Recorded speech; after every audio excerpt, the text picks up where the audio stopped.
Hindi nila tinataas sahod mo. 3 taon ka na. Hindi ka pa nakauwi. Pero mukhang mabait naman mga amo mo. Ha? Magko-cross country ka? Or uwi ka? Uwi na ako sa bawal ko cross country sa Turkey. Dapat mga Mga legit lang yung mga Canada, no? Dubai. Marami nag-cross country. Yung kaibigan ko, dito siya. Kasabayan ko sa kasabayan ko sa agency. Oo. Kasi 1 taon lang dito. At sabi niya, may siya, may reason siya eh. Ano daw, namatay yung nanay niya, sabi gano'n, emergency uwi. Tapos country ko lang, pumunta ng Dubai. Doon, yung parang sa reception. Sa Dubai naman, magka-cross country ka sa lahat na ng ano. Oo, ang galing na ng Dubai. Dito rin naman, kaso mahal. Ewan ko lang, ganun. Show money lang rin yata doon. Pero marami naka-cross country sa Dubai na galing Dubai, going Europe, mga ganyan. Isa na yung kaibigan ko eh. Malaki din ang ano din. Show money rin siya, 150 lang dati yun. 150k lang.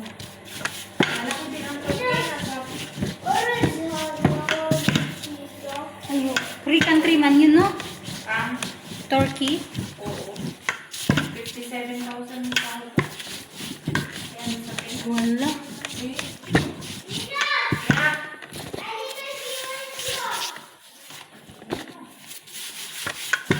Guys.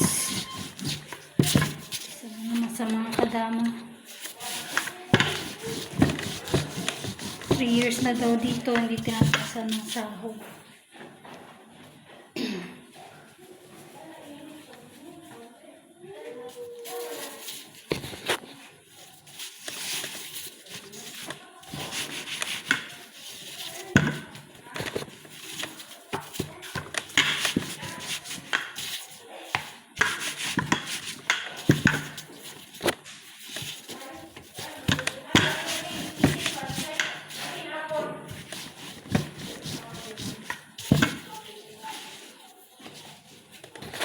Dalaw, at least Sino yung ano dito kadama talaga yan?